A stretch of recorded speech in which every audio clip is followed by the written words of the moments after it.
Welcome back, family. Hope you guys are doing great. I know that a lot of you, like me, have probably started seeing and sharing the funny memes going around about the Indian moon landing due to how fake it was. Because if you're like me, you probably went and tried to find their images of Earth along the way to see how bogus they were and found things like this, where they had this version of the moon that looks like it's straight out of a Nintendo 64 with just a sliver of Earth showing, and that was the best they could do, going allegedly 250,000 miles away from Earth, and this is all they have. They never turned a camera around. They waited until they got here, and then they turned them on, probably to save battery. Who knows?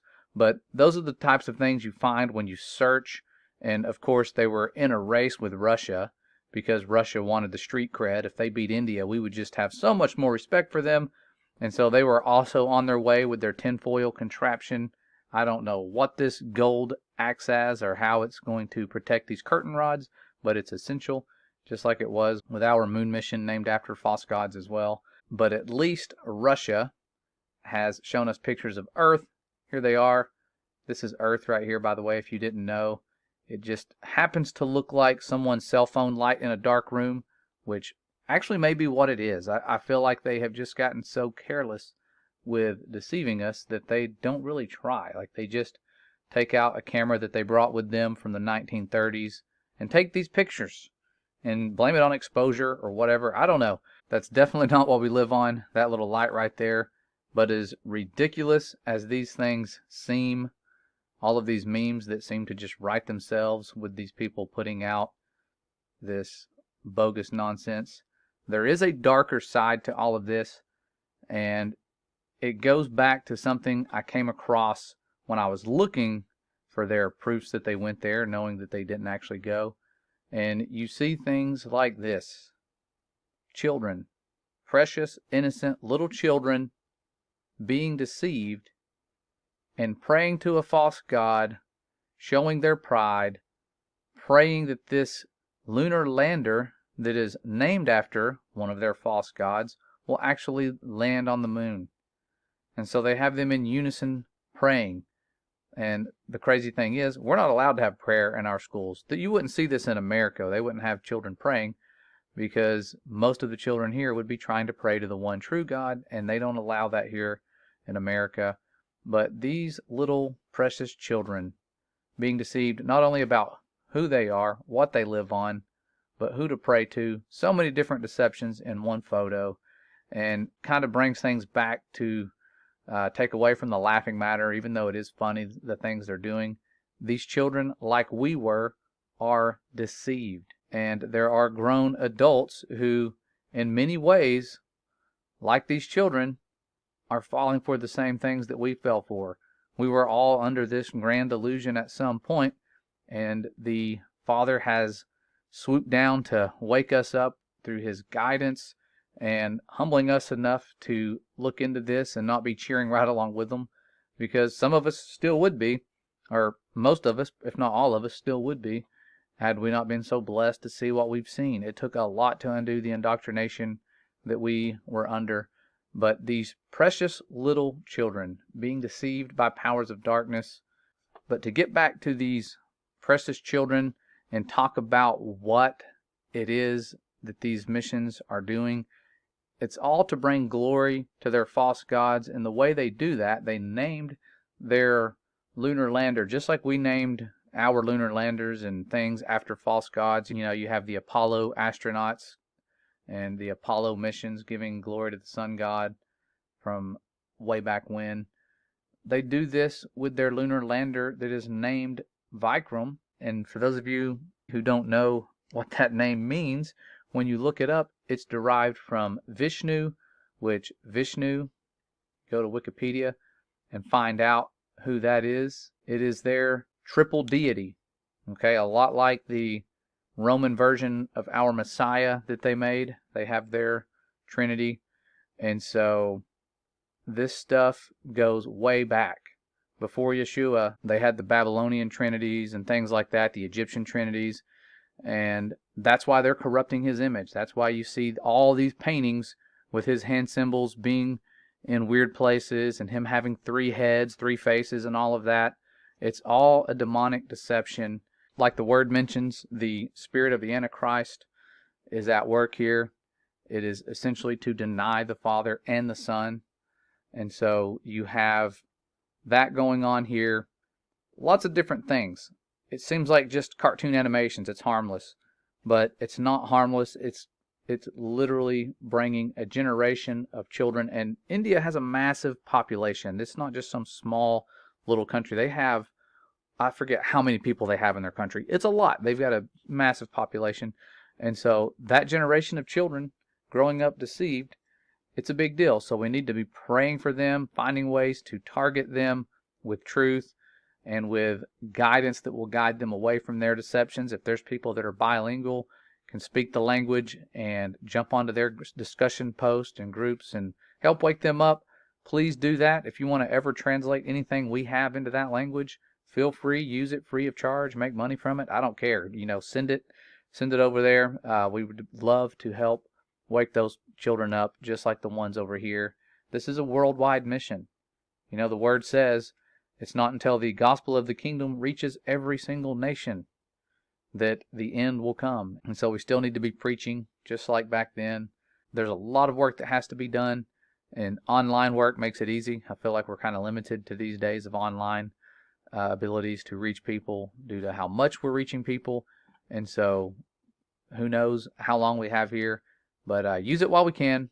I know it's a tool that the enemy uses, and it's one that we're using as well because it has brought so many people closer to the Most High. But I want to read a verse here. I've read it before many times, but something else that I have seen in this verse I want to bring to light because it's something that I feel like is important, because it's that famous verse that says, "We wrestle not against flesh and blood, but against principalities and against powers, against the rulers of the darkness of this world, and against spiritual wickedness in high places." And then it tells us we need to have on the whole armor of God. And so that verse, that famous verse, when you break it down, those powers of darkness, it calls them cosmic powers. Well, I thought that's interesting. You hear that word cosmic all the time. And so I was like, what does that mean? And I looked at it, and it calls it a ruler of this world, of course, that is of the world, as asserting its independence of God, used of the angelic or demonic powers, controlling the sublunary world.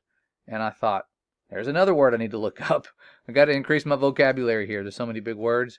And that sublunary world is called the region of the geocentric cosmos below the moon, consisting of the four classical elements: earth, water, air, and fire.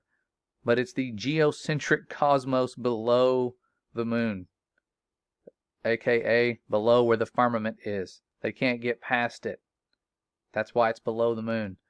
And so even these words here tell us the domain that these evil ones have from the moon down, these powers of darkness that we're up against.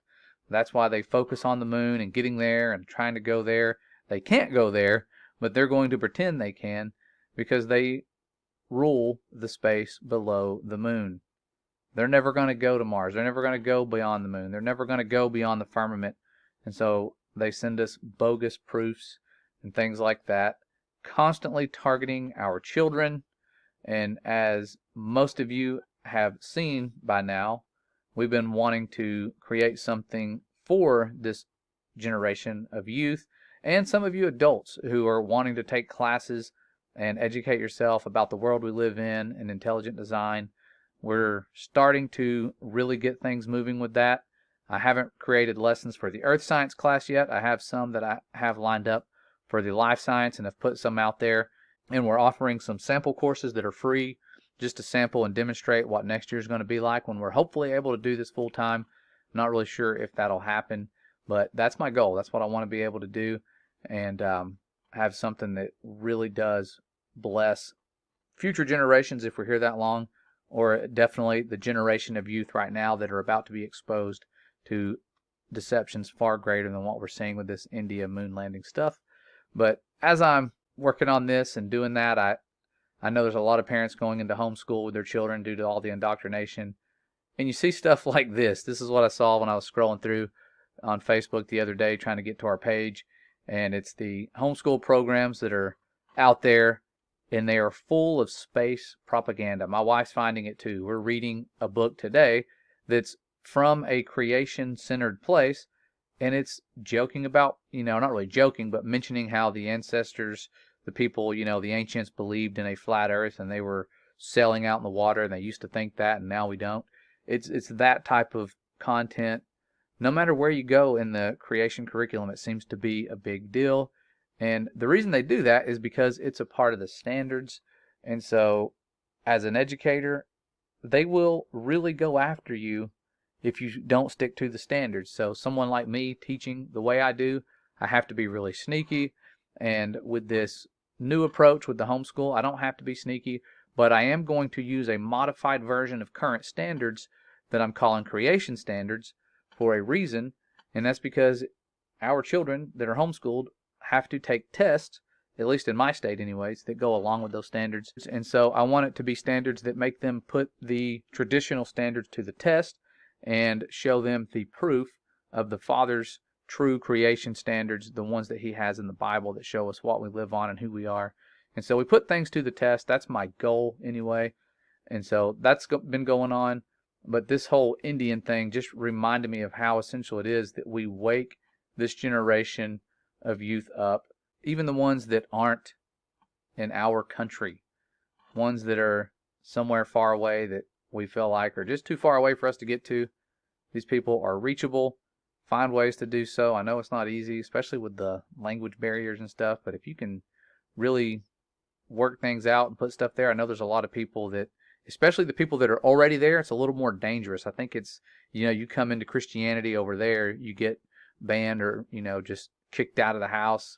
I know someone who has a really good testimony where that happened to them. They were trying to, dabble in Christianity secretly and get rid of their idols, and before you knew it, they were just getting excommunicated, and now they're here in the U.S. Awesome person that is just extremely humble and, a truth seeker, and I'm so blessed that we have somebody like that, because they would still be there under these deceptions. So the Father can do far greater things than these lying signs and wonders. Yes, they're laughable, but they're still doing damage. And so we got to humble ourselves and really find ways to reach these people. So thank you guys for those of you who have just been sharing a lot of the things we're putting out there. It's making a difference. I'm hearing a lot of testimonies, even in spite of the massive amounts of censorship we have. It's a blessing to see. Other platforms I've had to use have actually made it much further than YouTube. YouTube is kind of just almost dead in the water now. And I still look at it as our main platform, even though it gets a fraction of the views we get on other platforms. This feels like home. It feels like my family's here. I've gotten kind of attached to all of you that come around and help encourage us and share your wisdom. So thank you for that. It's been quite the fun journey, and I feel like the craziness is about to happen. I mean, it's already been happening, but it's about to get worse, so we need to really band together and keep up, and like that verse said, keep on the full armor, or the whole armor of God, that we may be able to withstand in the evil day, and having done all to stand. So, got to do everything. Those powers of darkness are waiting for us to lower our shields. And I've seen so many brothers and sisters out there walking right, and then that shield drops for just a moment, and man, it's damaging. We can't do anything on our own. So always stay humble. Those are the greatest in the kingdom of heaven. And that's just what I wanted to share with you guys, some insight and what we need to be doing, who these powers of darkness are. Makes a lot more sense when you break it down word for word. But I'll be back real soon, hopefully with some live videos, some people that I want to bring on really soon and have some fun, and also get some work done on the homeschool stuff, because I'm falling behind on that. I really want to get several things out there to help parents out. So if you want to get on our email list, the email that we have is in the description. It's thecreationstandard@gmail.com. So send us an email. We'll add you to the list. We have a website now that's still in the works, and you can explore that and look at some of the things we have. It's like a rough draft of what we're going to have next year. Hopefully it'll be a lot more fancy after having all this year to work on it. But thank you guys for your support again. You guys are awesome. Couldn't do it without you. Our patrons, it's humbling the amount of support you guys have given us and helped us grow the way we have and do the things we do. And so appreciate it, and we will see you around real soon.